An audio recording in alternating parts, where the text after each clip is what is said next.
اعوذ باللہ من الشیطان الرجیم، بسم اللہ الرحمن الرحیم۔ آج کی ویڈیو ہے قرآن پاک میں 2 قسم کے آیات ہیں، ان کے بارے میں ہے، کیونکہ میرا مقصد ہمیشہ یہی رہا ہے کہ ہر ایک انسان قرآن پاک سے اٹیچ ہو، قرآن پاک کو تجوید کے ساتھ پڑھے اور پھر اس کو سمجھے اور اس سے اپنی اصلاح کرے۔ تو اسی حوالے سے آج کے جو ویڈیو کا ٹاپک ہے وہ یہی ہے کہ قرآن پاک کی آیات کتنی قسم کی ہیں۔ قرآن پاک کی آیات 2 قسم کی ہیں۔ ایک قسم اس میں یہ آ جاتی ہے کہ ایسی آیات کے بارے میں تذکرہ کیا گیا ہے یا ان کا ترجمہ ہے جس سے انسان کے اعمال کا پتہ چلتا ہے، یعنی کہ وہ اپنے اعمال کیسے بنائے، کس طرح بنائے۔ اچھے اعمال ہیں، اس میں برے اعمال بھی ہیں، اور یہ اعمال ہمیں قیامت والے دن میزان پہ ہمارے پلڑے کو بھاری کر سکتے ہیں، چاہے وہ اچھے اعمال میں شامل ہو یا برے اعمال میں شامل ہو۔ تو یہ ہمارے لیے زندگی کے ہر پہلو کے لیے ایک نصیحت آ جاتی ہے۔ دوسرے اس میں آیات جو ہیں وہ ہیں ہمارے پیغمبروں کی، ہمارے نبیوں کی مختلف قسم کے ان کے واقعات کے بارے میں ہیں، ٹھیک ہے۔ یہاں پہ کہانی کا لفظ تو نہیں استعمال کیا جا سکتا، ان کے واقعے جو سچے واقعات ہیں۔ اب یہ سچے واقعات قرآن پاک میں اللہ پاک کی طرف سے ہمیں بتانے کا مقصد یہ نہیں ہے کہ ہم پچھلے واقعات سن کے اور ایک بک کی طرح پڑھ کے اس کو چھوڑ دیں، بلکہ وہ واقعات ہمارے لیے اس لیے ہیں کہ ان کے ہر بات میں ایک مصلحت ہے، ہمارے لیے سبق ہے جن سے ہم حاصل کر سکتے ہیں یہ سبق۔ اب یہاں پہ سورہ کہف جو ہے 15ویں پارے میں ہے، اس میں 3 واقعات ہیں۔ سورہ ایک ہے لیکن 3 واقعات کے بارے میں ذکر کیا گیا، یاجوج اور ماجوج کے بارے میں، ذوالقرنین کے بارے میں، اور جو ایک مخلوق تھی جو 10، ان کی مجھے لمٹ نہیں پتہ، یاد نہیں ہے، لیکن کچھ 1000 سال وہ سوئے رہے ایک غار میں، اس کے بعد وہ اٹھے تھے، ٹھیک ہے۔ تو اسی طرح سورہ تغابن میں مختلف ہیں۔ سورہ نبا جو ہے اس میں اللہ تعالیٰ نے اپنے معجزات کے بارے میں بتایا ہے۔ تو یہ مختلف سورہ ہیں جن سے ہمیں بہت سے سبق حاصل ہوتا ہے۔ صرف فرق یہ ہے کہ ہم ان کو کتنا پڑھتے ہیں، کتنا سمجھتے ہیں، اور پھر ان پہ کتنا عمل کرتے ہیں۔ اب رہی بات قرآن پاک کی، ہمارے معاشرے کی یہ میجورٹی ایسی ہے کہ اگر وہ قرآن پاک پڑھتے بھی ہیں تو ان کو اس چیز کی ٹینشن نہیں ہوتی کہ کیا ہم نے قرآن پاک صحیح تلفظ کے ساتھ پڑھا ہے، تجوید کے ساتھ پڑھا ہے، رواں جیسے وہ بچپن سے پڑھتے آ رہے ہیں وہ مرتے دم تک ویسے ہی پڑھتے ہیں۔ کچھ لوگ مختلف کیٹیگریز میں ہوتے ہیں، کچھ لوگ ایسے ہیں جو تجوید کے ساتھ پڑھ لیتے ہیں لیکن وہ اس کے بعد کہتے ہیں ہمارا اس پہ فرض ختم ہو گیا ہے، اور کچھ لوگ ہوتے ہیں جو پھر ترجمے کی طرف جاتے ہیں، اور ترجمہ یہ ہوتا ہے کہ جب ترجمہ پڑھا جائے اور اس کو ایک رٹے کی صورت میں اگر پڑھا جائے تو کچھ عرصہ یاد رہتا ہے اور اس کے بعد پھر انسان بھول جاتا ہے۔ جب بھی کبھی پھر انسان تلاوت کرے تھوڑی بہت پرچھائی سی نظر آتی ہے لیکن کلیئر بات نہیں ہوتی۔ اب چوتھا سٹیپ جو آ جاتا ہے وہ تفسیر کا ہوتا ہے، اور اگر اس میں انسان تفسیر کے ساتھ پڑھ لے پہلے سارے سٹیپ کلیئر کر کے تو پھر جا کے وہ اصل مقصد تک قرآن پاک کے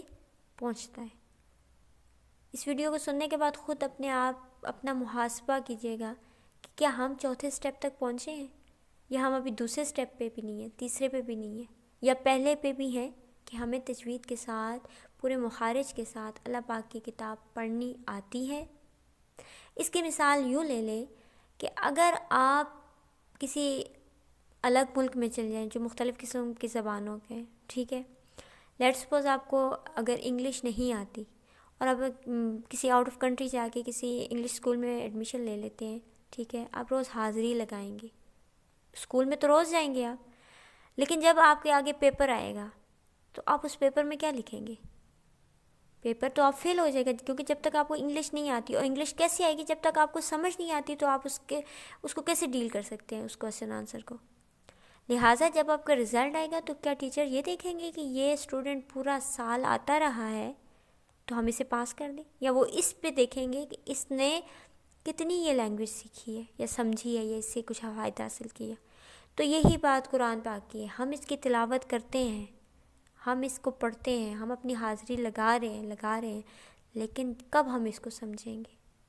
کیا جواب دیں گے ہم قیامت والے دن اپنے اللہ پاک کو، جب اللہ پاک اپنے بندوں سے یہ سوال کریں گے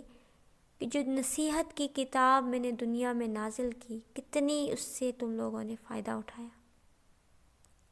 قرآن پاک کی کوئی ایک ایسی آیت مجھے بتا دے جس میں لکھا ہو کہ صرف قرآن پاک پڑھنے کے لیے دنیا میں بھیجا گیا یا اسی کا پڑھنے کا ہی ثواب ہے، لیکن قرآن پاک کی ایسی مختلف آیات ہیں جن میں یہ لکھا ہوا ہے کہ یہ قرآن پاک تو سراسر نصیحت ہے، یہ تو ایمان والوں کے لیے سراسر نصیحت ہے۔ اب جو چاہے اس سے اپنا اچھے اعمال بنائے اور نصیحت حاصل کرے۔ تو جو چیز قرآن پاک ہمیں پکار کے کہہ رہے ہیں، ہم اس چیز کو ٹوٹلی اگنور کر کے اور ایک الگ سے بس اپنی حاضری لگائے جا رہے ہیں۔ ہمارے گھر میں یہ معجزہ ہر گھر میں ہے، لیکن اس پہ دھول جم گئی ہے۔ رمضان میں اگر ہم پڑھتے بھی ہیں تو ہم اتنی سپیڈ میں آگے جاتے ہیں کہ ہماری بریکیں لگتی ہی نہیں ہیں، اس نیت کے ساتھ کہ ہم جلدی زیادہ سے زیادہ قرآن پاک ختم کر لیں، مکمل کر لیں۔ وہ بھی اپنی جگہ ہے اجر، میں اس چیز سے انکار نہیں کرتی، لیکن میرا یہ خیال ہے کہ جہاں پہ آپ ایک دفعہ قرآن پاک تجوید کے ساتھ پڑھتے ہیں قرآن پاک میں، دوسری دفعہ آپ اس کو ترجمے کے ساتھ پڑھیں، اس کا بہت زیادہ اجر بھی ملے گا اور آپ کی روح میں بھی نکھار آئے گا، آپ کے کردار میں آئے گا۔ آپ کو اب ایک چیز آپ ضرور نوٹ کیجیے گا کہ جتنا آپ اللہ تعالیٰ کے قریب ہوتے جائیں گے، آپ کی روح اتنی ہی مطمئن ہوتی جائے گی، آپ کا دل اتنا ہی سکون میں ہوتا جائے گا۔ پھر دنیا کی چاہے جتنی پریشانیاں ہوں، جتنی باتیں ہوں،